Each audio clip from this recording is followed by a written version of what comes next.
Hello and welcome to that Eurovision site, Eurovision with a Slice of Life. Today our Dansk Melodi Grand Prix 2023 interviews continue with Micky Skeel, who will be hoping to represent Denmark with the song Glansbillede. So, just to start us off, how are things going today? Good, good. I've just been playing tennis since morning, so just took a shower and yeah. How about you? Everything's good?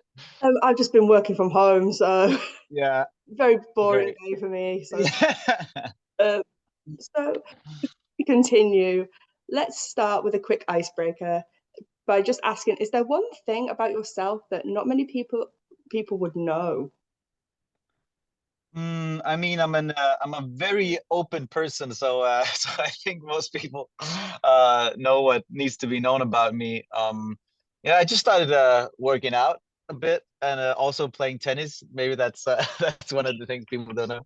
And yeah, I almost consider myself like a stay-at-home dad because I work from home. My studio is at home, so fine. So, for Eurovision fans, this will be the first time that they will get to know you. Could you please just tell us a little bit more about yourself as an artist? Yeah, I've been working like in the music industry for the past, I think professionally since I was 20, so that's about 15 years now. I'm not proud to say I'm 34. I'm the oldest contender, surprisingly, but in Denmark at least.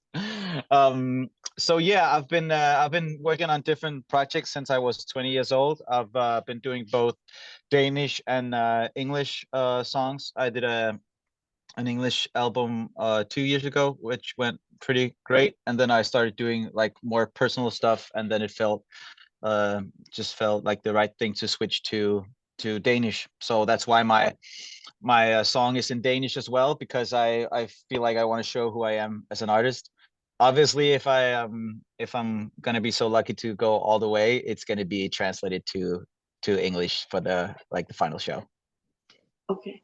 So, just moving on to Eurovision and Dansk Melodi Grand Prix, can I start by asking what made you want to participate in the Danish selection? Yeah, to be honest, it wasn't like a thing that was like on top of my mind because I'm doing like pretty good at the moment and was just like focused on releasing singles and stuff like that. And and then I had a meeting with my label, and they were like, we're hear whispers that if you want to participate, there might be an open slot. So basically, my label just told me that there might be an opening spot for me if I wanted to participate, if I felt like I had the right song. And at that moment, I didn't feel like I have a song. I had a song for Eurovision because even though I wanted to participate with a song that was like my own, I also wanted the song to be in like the spirit of the Eurovision. And for me, that's about like including everyone and like be okay with who you are and expressing like yourself through music and clothes and all these things. And I felt like participating with like a love song or something like that, I didn't feel for me that would be the right fit. So so yeah, basically wrote Glansbillede for the Grand Prix and felt like I did like my own thing, but sprinkled it with like some of these elements that I feel like a good Eurovision song should have, like kind of like an anthemish chorus, and also just the whole song is about not putting up a facade, but just like being true to who you are. So that was basically, and then I was lucky enough that the election also thought it was a good song and a good idea with me participating. So, when the audience listens to your entry, what message would you like the song to just send out?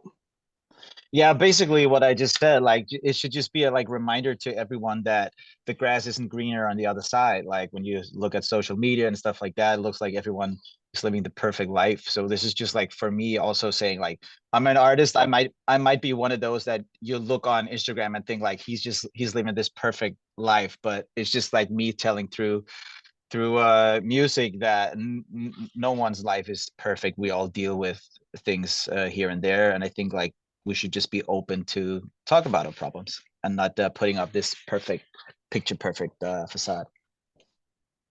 So, just going to ask a little bit more about Eurovision. What is your earliest memory of the competition? And do you have any like favorite Eurovision songs, particularly ones from Denmark? Because we've had a lot of success in Eurovision over the years. Yeah, I think obviously the two great ones were also because like they went all the way, but obviously Paul Olsen and Emily DeForest with only teardrops, and also like I'm leaning more towards Paul Olsen because they also did their first song in Danish and then translated to English, and everything was great. So I hope to go in their footsteps. But otherwise, I just remember obviously I wrote a song for Selmalo, so I was really thrilled when he won the competition, because then I knew that it was going to be like a big breakthrough for him. So I was happy in that regard. But also I remember when I saw Lorene's performance, I thought that was like hands down, everyone just knew that that was going to sweep the table, I think. So, I guess just a quick question also is, how are the preparations for the live performance next month going? Can you give us any hints to what the stage will look like in Dansk Melodi Grand Prix?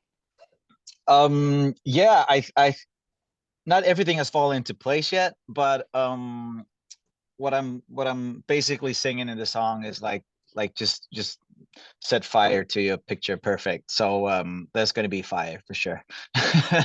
And hopefully I won't burn anyone, but there's definitely going to be fire on the stage, and I think that's all I can say for now. So, I've read that you've been active in the music industry for quite a while now. Yeah.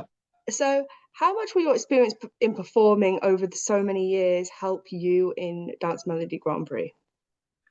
I definitely think it's going to be an advantage for me, because I feel at home on the stage.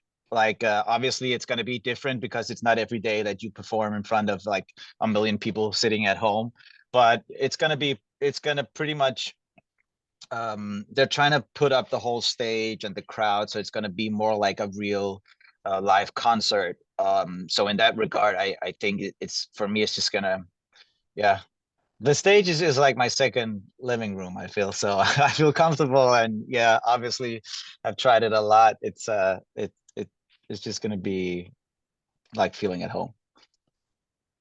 So, I guess my last question is a bit more about your discography.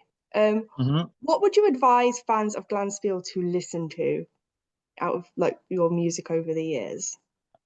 Um, yeah, I mean, I actually wrote. I was a contender as a songwriter in 2007, 15, I think, with Anna Gelgo, who sung Suitcase, which I actually felt like we actually got the most votes from the viewers, but the jury turned us down.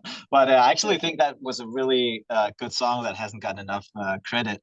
But from my own stuff, obviously for the people who understand English lyrics, I would say that my song "Boy You're Good," which is for my nephew, really is just a picture of how my songwriting is. Really personal stuff, and down to earth, grounded, and yeah, a lot of people seem to like that song, so maybe that's the best card for me. So I just want to say thank you for this opportunity. Is there anything you would like to say to the international viewers over at that Eurovision site?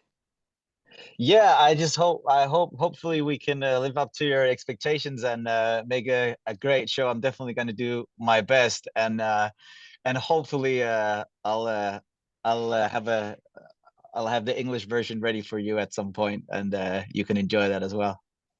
And that takes us to the end of this interview. I would like to thank Micky for joining me today. And remember to give this video a thumbs up and subscribe to our YouTube channel over at that Eurovision site for more interviews with the Dansk Melodi Grand Prix national finalists and more Eurovision 2023 content in general. And also be sure to give us a follow on Instagram, Twitter, TikTok, and Facebook over at that Euro site. And be sure to check out that Eurovision podcast on Apple Podcasts and Spotify. And give us a like so you can be notified whenever a new episode or interview comes out. And all that's left for us to say now is bye. Thank you. Bye.